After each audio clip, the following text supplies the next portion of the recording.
Hello future officers. तो हम daily यहाँ पे 10 क्वेश्चंस लगा रहे हैं डेली, जो बहुत ज़्यादा इंपॉर्टेंट है आपके यूपीएससी प्रीलिम्स 2026 के लिए।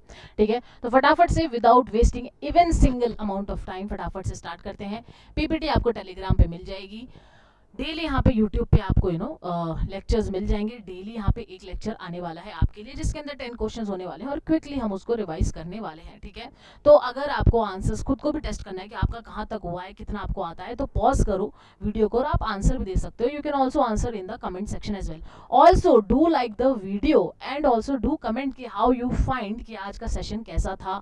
ठीक है, कैसा आपको लगा, या कुछ और एडिशनल चीज़ें जो आपको करनी है, राइट, ताकि मुझे भी पता चले कि okay students are watching and students को यहाँ पे क्या डिमांड है, आपको यहाँ पे क्या चाहिए और क्या चीज़ें आपको यहाँ पे सही लगी है। ठीक है, तो I want your reviews as well, I want your likes as well. ठीक है, चलो let's get started with a very positive note here, that is every revision is a vote for your future.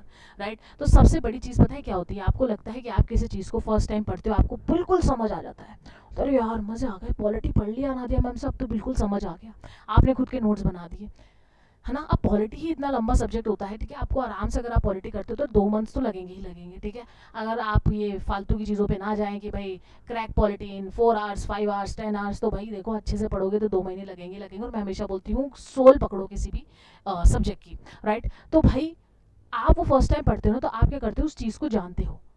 जब आप उसको second time पढ़ते हो, third time पढ़ते हो, तब जाके वो आपके दिमाग में बैठती है। तो revision is the most important thing for any exam in your world, any exam. ठीक है, चाहे आप आपके इस एग्जाम की बात करो, यूपीएससी की बात करो, या आप आपके लाइफ के भी एग्जाम की बात कर लो। ठीक है, जब तक आप चीज़ों को रिपीट नहीं करते हो, जब तक आपको चीज़ें ढंग से समझ नहीं आएगी। ठीक है, फॉर एग्जाम्पल अगर आप गाड़ी चलाना भी सीखते हो, तो जब रिपीटेशन पे गाड़ी बाहर लेके जाते हो, कार लेके जाते हो, बार बार घुमाते हो, ठीक है, तभी आपको अच्छे से आ पाती है। चाहे आप कितने भी अच्छे से कोई भी स्कूल से सीख लो गाड़ी। ठीक है, मेरे साथ भी यही चीज़ हुई। भाई मैंने गाड़ी चलाना सीखी आराम से 15-20 दिन, मेरे को बहुत अच्छे से गाड़ी आई। अब मैंने क्या करा भाई, 2-3 महीने तक गाड़ी चलाई नहीं, मेरे को काम ही नहीं पड़ा। ठीक है, अब एकदम से जब गाड़ी चलाई तो भाई मैं भूल गई। मैंने कहा यार पहले तो बहुत बढ़िया चला रही थी। तो revision is the key, bar bar revise करना, उस चीज़ को बार बार करना। ठीक है, उस चीज़ को रिपीटेशन पे करना, तभी वो आप क्या करोगे, आपका फ्यूचर तभी सिक्योर होने वाला है। इसलिए सिर्फ नोट्स बनाओ मत, उसका बार बार रिवीजन करो और मल्टीपल नोट्स पे मत जाओ। ठीक है, खुद के नोट्स बनाओ, कोई भी एक क्लासेस लो। ठीक है, जहाँ से भी आप पढ़ रहे हो उसके नोट्स बनाओ और उसी को ही रिवाइज करो। फालतू के चोचले में मत पढ़ना कि भाई ये नोट्स हैं इसको रिवाइज कर लो बस यूपीएससी निकल जाएगा, ये चोचले में बिल्कुल भी मत पढ़ना। ठीक है, चलो फटाफट से स्टार्ट करते हैं 10 क्वेश्चंस कि भाई आज का लफड़ा क्या है। तो लफड़ा ये है कि Karnataka CM says India shifting from cooperative federalism to coercive centralism. ठीक है, तो कोऑपरेटिव फेडरलिज्म यहाँ पे देखने को नहीं मिल रहा है। कोऑपरेटिव फेडरलिज्म मतलब क्या है कि भाई सेंटर और स्टेट साथ में मिलके काम कर रहे हैं।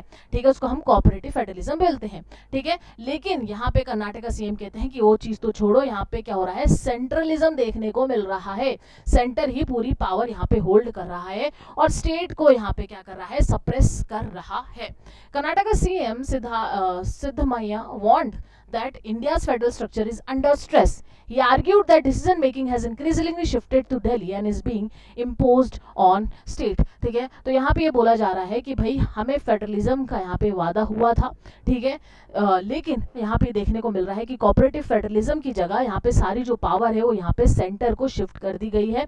Centre is the king here. ठीक है, और हमें भाई यहाँ पे कोऑपरेटिव फेडरलिज्म देखने को नहीं मिल रहा है, साथ में काम करने को नहीं मिल रहा है, कोऑर्डिनेशन नहीं देखने को मिल रहा है। राइट, तो इस तरीके के एलिगेशंस हमेशा देखो, मोस्टली अगर आप देखो तो ज्यादातर जो जिस स्टेट में अपोजिशन पार्टीज होती हैं वहां के अगर आप देखो तो रियलिटी है ही। ठीक है, कि भाई क्यों ना अपोजिशन पार्टी को हम सप्रेस करें, क्यों ना अपोजिशन पार्टी को यहाँ पे परेशान किया जाए। राइट, तो ये रियलिटी बार बार उन स्टेट से यहाँ पर आती ही रहती है। ठीक है, कि भाई यहाँ पे जो फेडरल सिस्टम है यहाँ पे हिल गया है। ठीक है, तो भाई यहाँ पे इस कंट्रोवर्सी से कौन सा टॉपिक यहाँ पे हाईलाइट होता है पॉलिटी का, फेडरल सिस्टम ऑफ इंडिया। ठीक है, तो फेडरल सिस्टम यहाँ पे हाईलाइट होता है।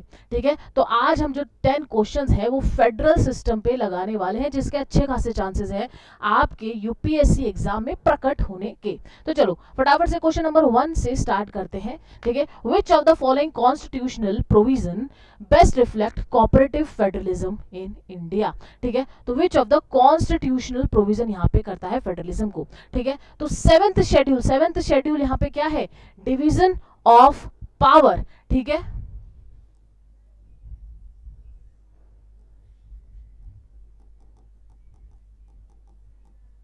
डिवीजन ऑफ पावर कर रखा है कॉन्स्टिट्यूशन ने, ठीक है, डेलीगेशन नहीं है, ठीक है, इस बात को ध्यान रखना, डेलीगेशन नहीं, इसको डिवीजन बोलते हैं। डेलीगेशन मतलब भाई मेरे पास है मैंने दे दी, ठीक है, डिवीजन मतलब पहले से ही स्ट्रिक्ट यहाँ पे डिवाइड कर दी गई है पावर, ठीक है, तो डिवाइड यहाँ पे कर दी गई, डिवीजन ऑफ पावर यहाँ पे कर दी गई, सेंटर के पास क्या है, स्टेट के पास क्या है, ठीक है, और साथ में मिलकर आप कौन सी यहाँ पे पावर कर सकते हैं, स्टेट लिस्ट, यूनियन लिस्ट है ना, कॉन्करेंट लिस्ट, तो ये सब क्या है 7 शेड्यूल के अंदर है। लेकिन क्या ये यहाँ पे कोऑपरेटिव फेडरलिज्म बताता है? कोऑपरेटिव फेडरलिज्म का मतलब क्या है, सेंटर और स्टेट एक साथ चेयर लगा के साथ में चाय पी रही है, ठीक है, उसको बोलते हैं कोऑपरेटिव फेडरलिज्म। तो क्या ये 7th शेड्यूल बताता है? नहीं बताता है गाइस, ठीक है। सेकंड पे आते हैं आर्टिकल 263। आर्टिकल 263 क्या है? इंटर स्टेट काउंसिल, आर्टिकल 263, ठीक है, क्या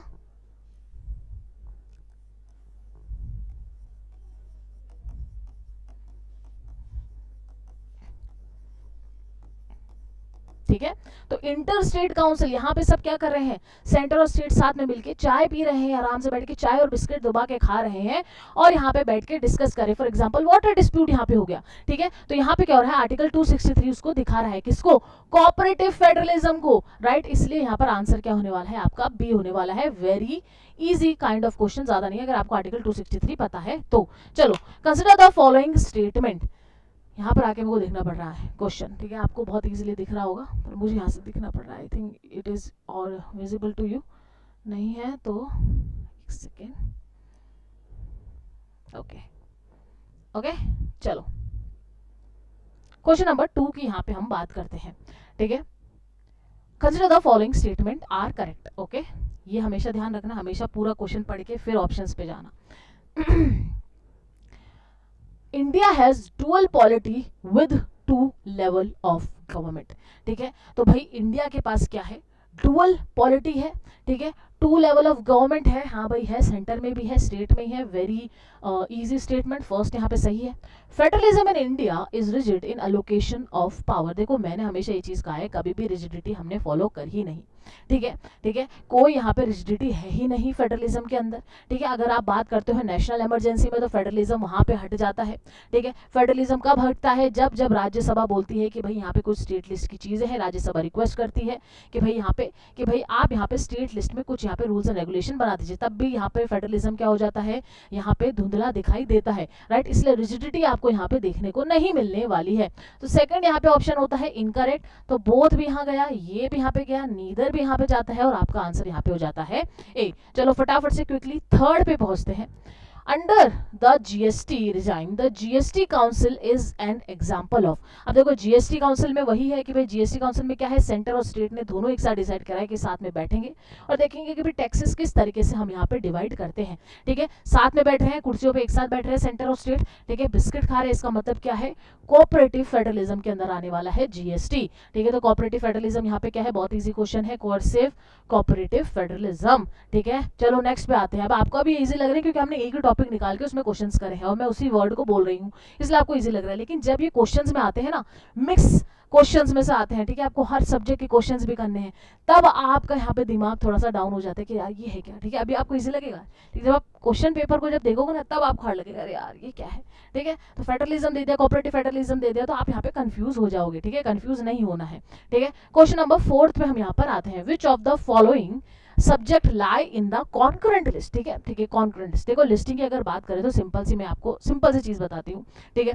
अगर यूनियन लिस्ट की बात करें तो भाई यूनियन लिस्ट में वही चीजें आने वाली है जो पूरे नेशन को एक साथ इंपैक्ट करेगी, और जो सेंट्रल गवर्नमेंट है और स्टेट गवर्नमेंट है दोनों को साथ में मिलकर उससे वर्क करना है, ठीक है। स्टेट में वो चीज आएगी कि रोजमर्रा की जो चीजें हैं उसके रिगार्डिंग रूल्स रेगुलेशन लॉज वगैरह बनाने हैं, वो स्टेट लिस्ट के अंदर आ जाएगा। कॉन्करेंट में दोनों अगर एक साथ यहाँ पे काम कर सके उसके अंदर कॉन्करेंट लिस्ट के अंदर आ जाएगा, ठीक है। तो ये लिस्टिंग प्लीज पढ़ के जाना, ऑलरेडी इसमें क्वेश्चंस पूछ चुके हैं प्रीवियस ईयर क्वेश्चंस में, ठीक है, पूरी पूरी पढ़ के जाना गाइस, ठीक है। चलो आते हैं क्वेश्चन नंबर 4 पे, okay. Which of the following subject is the concurrent list. देखो फॉरेस्ट क्या कॉन्करेंट लिस्ट में, फॉरेस्ट अभी बहुत ज्यादा ट्रेंड पे चल रहा है, तो क्या वो कॉन्करेंट लिस्ट का पार्ट है? हाँ भाई ये कॉन्करेंट लिस्ट का पार्ट है, तो बी को हम यहाँ पे कर देंगे बिल्कुल गायब, ठीक है। क्रिमिनल लॉ, क्रिमिनल लॉ किसका पार्ट है, कौन सी लिस्ट का पार्ट है, anybody? Criminal law, criminal law यहाँ पे यूनियन लिस्ट का पार्ट है, ठीक है। हम ये नहीं बोल सकते कि हर स्टेट अपना अपना क्रिमिनल लॉ यहाँ पे बनाइए, ठीक है, तो ये यूनियन लिस्ट का पार्ट है। तो सेकंड यहाँ पे जाता है, आराम से हम इसको एलिमिनेट कर देते हैं, तो आंसर तो सी ही होगा, फिर भी चलो आगे ऑप्शन देखते हैं। एजुकेशन, हाँ भाई ये भी कॉन्करेंट लिस्ट का पार्ट है, ठीक है, ये है, ये है। एग्रीकल्चर, भाई एग्रीकल्चर किस चीज का पार्ट है? एग्रीकल्चर किस चीज का पार्ट है? ये स्टेट लिस्ट का पार्ट है, राइट। तो ये लिस्ट प्लीज पढ़ के जाना guys, please please please, I request you for your own future, ठीक है, प्लीज पढ़ के जाना, ठीक है। तो आंसर यहाँ पे क्या होने वाला है? सी होने वाला है। क्वेश्चन नंबर 5 पे पहुंचते हैं फटाफट से। With respect to the distribution of powers in India, the residuary subjects are vested in. अभी residuary subjects क्या होते हैं, ठीक है, यूनियन देख लिया, स्टेट देख लिया, कॉन्करेंट देख लिया, तो भाई ये रेजिडरी क्या है, ये कौन सी खेत की मूली है, ठीक है। तो देखो रेजिडरी सब्जेक्ट्स आर्टिकल 248 के अंदर आपको देखने को मिलने वाले हैं, ठीक है, आर्टिकल 248। अब ये है क्या आर्टिकल 248? आर्टिकल 248 में यहाँ पे ये गिवन है कि भाई एनीथिंग न्यू, ठीक है, एनीथिंग न्यू जिसके ऊपर आज हमारे पास क्या है, हमारे पास वो टॉपिक ही नहीं है, ठीक है, कि भाई हम उसको लिस्ट में डालें। फॉर एग्जांपल मान लो साइबर लॉज, ठीक है, तो साइबर क्राइम लॉज वगैरह, ठीक है, उस टाइम पे थे नहीं थे, ठीक है, उस टाइम पे इतना हम डेवलप थे, हमें पता था कि भाई साइबर लॉ यहाँ पे क्या है, स्पेस टेक यहाँ पे क्या है, राइट। तो ये जो चीजें रह गई थी लिस्टिंग के अंदर डालना, और जो चीजें बिल्कुल ही न्यू है, ठीक है, जेनजी, ठीक है, तो न्यू है, उसको हम रेजिडरी सब्जेक्ट्स यहाँ पे बोलते हैं। और ये वेस्ट किसके अंदर है, किसके अंदर ये पावर्स है उनके ऊपर रूल्स रेगुलेशन और लॉज बनाने के लिए, वो पावर यूनियन को यहाँ पे दी गई है अंडर आर्टिकल 248, राइट। तो इसका आंसर यहाँ पे क्या होने वाला है? स्टेट्स बी यूनियन, ठीक है। तो गुड क्वेश्चन इट इज। इस तरीके से आर्टिकल अगर आ जाता है तो ध्यान रखना, ठीक है, ये आर्टिकल को ध्यान रखना। इस तरीके से आर्टिकल देकर भी आपसे पूछ सकते हैं, तो आप यहाँ पे दिमाग लगाओ कि यार ये क्या है भाई, ठीक है। तो दिमाग मत लगाना, नादिम हमने पढ़ा दिया है, आराम से पढ़ो और फिर अच्छे से क्वेश्चंस करो। चलो क्वेश्चन नंबर 6 पे आते हैं फटाफट से, ठीक है। Consider the following statement about administrative relations between union and state. Okay, state implement union legislation on centrally sponsored scheme without financial support. अच्छा देखो, अब यहाँ पे स्कीम्स के बारे में बात करिए, तो अगर आपको नहीं पता तो दो तरीके की स्कीम्स होती हैं, ठीक है, इस बात को बिल्कुल ध्यान में रखना, ठीक है। दो स्कीम्स होती हैं, आई थिंक बच्चों को पता ही होगा जिसने पढ़ा है स्कीम, ठीक है, दो तरीके की स्कीम होती है, ठीक है। एक क्या होती है, एक सेक्टर होती है और एक स्पॉन्सर्ड होती है, ठीक है। सेक्टर, ये वर्ड याद रखना बस, मैं बहुत शॉर्ट में बता रही हूं आपको। स्पॉन्सर्ड, ठीक है। अब इन दोनों में आपको चीजें क्या याद रखनी है, मैं दो लाइन बताऊंगी, वो याद रख लेना, तो जब भी ऐसे क्वेश्चंस आएंगे तो आपके लिए इजी हो जाएगा। अब देखो सेक्टर में क्या होता है, सेक्टर का मतलब होता है कि भाई आपको फुली फंडेड, मतलब सेंटर फुली फंडेड इस स्कीम को यहाँ पे चलाने वाला है और इंप्लीमेंट भी सेंटर करेगा, मतलब 100% फंड भी करेगा और इंप्लीमेंट भी करने वाला है, ठीक है। तो इम्प्लाई भी यही करेगा और फंड भी यहाँ पे देगा, लेकिन स्पॉन्सर में ऐसा नहीं होता, वो 100% नहीं करेगा पर कुछ परसेंट करेगा, जैसे मोस्टली 60% कर देगा, ठीक है। और इसको जो इम्प्लाई है वो कौन करने वाली है, स्टेट गवर्नमेंट करने वाली है। तो लेकिन फंडिंग तो दोनों में ही हो रही है, सेक्टर में पूरी की पूरी होगी, स्पॉन्सर्ड में 1% की यहाँ पे फंडिंग होगी, लेकिन ज्यादातर सेंटर ही करती है, राइट। चलो फटाफट इस क्वेश्चन को देखते हैं। Consider the following statement about the administrative relation between union state. State implement union legislation और centrally sponsored schemes without financial support. नहीं, फाइनेंशियल सपोर्ट तो यहाँ पे मिलता है लाला, राइट। तो भाई जितना मिलता है उतना तो मिलता ही है, जितना आए उतना बेहतर, कुछ ना होने से तो कुछ होना बेहतर है गाइस, राइट। तो इसलिए फर्स्ट स्टेटमेंट इज करेक्ट या रॉन्ग हियर। तो फर्स्ट स्टेटमेंट अगर रॉन्ग जाता है तो बोथ यहाँ चला जाएगा और फर्स्ट यहाँ चला जाएगा, ठीक है। All executive actions of state must be carried out in the name of the president. Not all executive actions of the state, it will be carried out with the governor, not the president, ठीक है। तो second statement is also wrong here, ठीक है। तो यहाँ पे correction कर लेना कि गवर्नर के नाम से जाएगा, तो सेकेंड स्टेटमेंट यहाँ पे गलत है, तो सेकेंड गया, डी यहाँ पर आंसर आपका होने वाला है, ठीक है। डी देखो इसका ये इनकरेक्ट है, इसको करेक्ट कर लेना गाइस, ये डी है इसका आंसर भाई, ठीक है, डी है इसका आंसर, करेक्ट कर लेना, ठीक है। पीपीटी वैसे भी अभी टेलीग्राम पे चली जाएगी, तो इसलिए मैं आपको लेक्चर्स में बता रही हूँ कि इसका करेक्ट आंसर डी होने वाला है, ठीक है। चलो क्वेश्चन नंबर 7 पे आते हैं फटाफट से। The principle of coercive federalism in India refers to. Coercive का मतलब क्या होता है कि भाई सेंटर यहाँ पे डोमिनेट कर रही है स्टेट को, ठीक है, जिसकी अभी बात हुई थी। सेंटर क्या कर रही है, डोमिनेट हो रही है भाई, एग्रेसिव हो रही है स्टेट को लेके, ठीक है भाई। The principle of coercive federalism in India refers to, ठीक है भाई, ये प्रिंसिपल क्या कहता है, ठीक है, state governing without union interference. नहीं भाई, ये तो बिल्कुल ही उल्टा हो गया। Use of directives like article 356 to control states, exactly, ठीक है, प्रेसिडेंट रूल, ठीक है, इससे क्या होगा,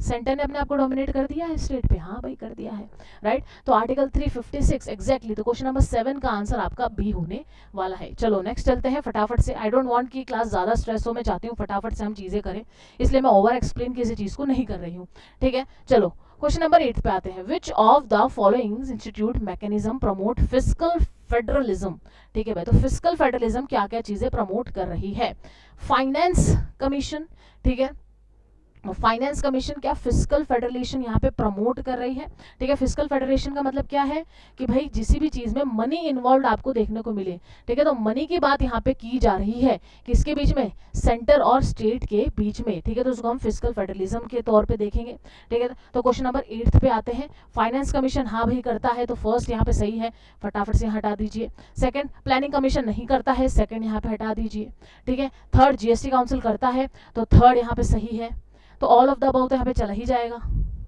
नेशनल डेवलपमेंट काउंसिल नहीं, तो यहाँ पर आंसर क्या होने वाला है, ए आंसर यहाँ पे होने वाला है। चलो नेक्स्ट क्वेश्चन पे पहुंचते हैं। Question number 9, which of the following statement best explain the Indian federal structure, ठीक है, इंडियन फेडरल स्ट्रक्चर, ओके। तो इंडियन फेडरल स्ट्रक्चर क्या है कि भाई हम यहाँ पे क्या कर रहे हैं, सेंटर और स्टेट एक साथ यहाँ पे जी रहे हैं पॉजिटिवली, ठीक है। तो यहाँ पे जो फर्स्ट ऑप्शन है वही इसका सही है, positive integration of centre and state, ठीक है, यही करता है इंडियन फेडरल स्ट्रक्चर को एक्सप्लेन, ठीक है। तो ऑप्शन नंबर 9 का ऑप्शन नंबर 1 यहाँ पे होने वाला है। और वो किससे करता है positive integration, by cooperative federalism से। इस बात को भी ध्यान रखना, पॉजिटिव इंटीग्रेशन किससे हो रहा है, कोऑपरेटिव फेडरलिज्म से। और जो चीज डाइल्यूट की जा रही है, जो न्यूज में बताया गया है कि भाई कोऑपरेटिव फेडरलिज्म देखने को नहीं मिल रहा, सेंटर हमारे साथ चाय बिस्किट बैठ के खाना ही नहीं चाहती है, वो खुद ही यहाँ पे मोमोज खा रही है अकेले अकेले, हम स्टेट वालों को तो इन्वाइट कर ही नहीं रही है, राइट। वही चीज यहाँ पे देखने को मिल रहा है। चलो 10th पे आते हैं।